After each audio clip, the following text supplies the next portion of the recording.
दुनिया को खुश करने के चक्कर में मत पड़ो। दुनिया कभी किसी से खुश नहीं होती। यहाँ राम जी को भी सुनना पड़ा, यहाँ माता जानकी को सुनना पड़ा, यहाँ भगवान कृष्ण को शिशुपाल ने 100 गालियां दी, तो हम और आप तो कौन ही होते हैं। जिसने भी संसार में भाई का हक खाया है उसको मैंने सुखी कभी देखा नहीं है। गलती मत करना, ये बहुत बड़ी गलती लोग कर जाते हैं। मौका मिला दबा लिया। याद रखना, उस समय तत्काल का सुख हो सकता है, लेकिन लॉन्ग टाइम में आपके साथ साथ आपकी संतान को भी भोगना पड़ेगा। इसलिए बहुत सावधान, किसी का मत खाओ, ये बहुत अच्छी बात है, लेकिन मैं ये बात विशेष कर कह रहा हूं, भाई का तो कान खोलकर सुनो। कोई तुम्हारी जिंदगी में खड्डा खोद दे तो घबराना मत, एक पेड़ लगा देना, कहानी खत्म। सीधी उंगली घी ना निकले तो क्या करना पड़ता है? पागल ही हो पूरे। सीधी उंगली घी ना निकले तो टेढ़ी उंगली काहे को करना है? उंगली काहे को करना है? घी को गर्म कर लो।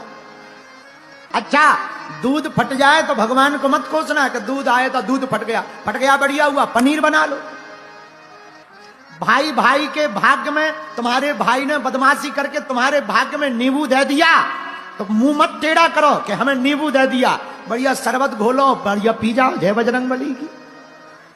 लोगों का काम टेढ़ा करना है, अपना काम सीधा चलना है। लोग कुछ भी कहते रहें, वो उनका काम है। लोगों को कांटे बिछाने दो, हम फूलों से उनका स्वागत करेंगे। आजकल बच्चे माँ बाप से बहुत दूर जा रहे हैं और ये एक ही सबसे बड़ा शत्रु है, वो है मोबाइल।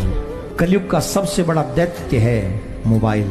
इस दैत्य ने हमारे संस्कार छीन लिए हैं, इस दैत्य ने हमारे परिवार तोड़ दिए हैं, इस दैत्य ने हमारे परिवार में एक दूसरे से दूरियां बना ली हैं। एक ही कमरे में बैठे हैं, सब मोबाइल में लग रहे हैं, एक दूसरे से कोई बोल ही नहीं रहा। अब जाके देखो घरों की दशा क्या हो गई है। घर घर कम, शमशान ज्यादा लगते हैं। एक दूसरे से प्रेम ही नहीं, अटैचमेंट ही नहीं, एक दूसरे की परवाह नहीं, फॉर्मेलिटीज निभाई जा रही हैं। और ये काम किया है जल्लाद इस मोबाइल ने।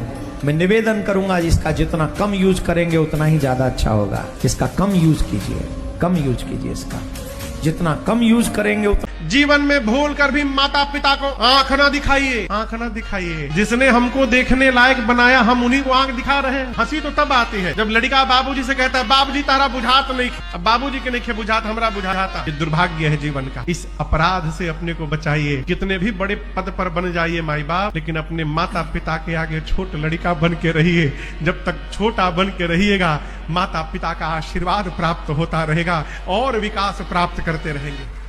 किसी महापुरुष ने कहा कि मैंने तरक्की के हर मुकाम को छुआ, मैंने तरक्की के हर मुकाम को छुआ, पर जब मेरी माँ ने मुझे गोद में उठाया तब आसमान को छुआ। एक महानगर में कोई एक अच्छा गायक आया, उसको सुना है हमने, और वह गायक बहुत अच्छा गा रहा था और वह बहुत ऊंचे भजन गा रहा था कृष्ण जी के, सूरदास के पद। तो जनता ने हुटिंग मचा दी, खड़े हो गए और वो कहने लगे, नहीं फलानी फिल्म का सुनाओ, फिल्मी तर्ज पे सुनाओ, उस पे सुनाओ। अरे जनता कितनी पागल हो गई जो आज पंडितों से भी कहे कि फिल्मी धुन पे सुनाओ, कथावाचकों से भी कहे कि फिल्मी पे सुनाओ। गरबा भी फिल्मी पे आ गया, आधी आधी रात तक नाचते हैं, गरबा बिठाते, उसका हम सम्मान करें, लेकिन नौजवान लड़कियों को सजा लेते हो और फिल्मी गीत गाते हो। क्या आपकी आंख से आंसू टपकता है?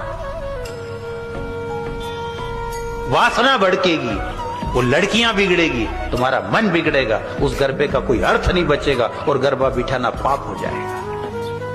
क्योंकि जिस समय वो गरबा कर रही है उस समय वो देवी स्वरूप है, और आप उससे फिल्मी गवा करके उसको जिस दृष्टि से देखते हो वो वासना वाली दृष्टि है। फिर जगदम्बा को यदि गलत दृष्टि से देखा तो इससे तो डूबने का और कीड़ा पड़ने का दिन है।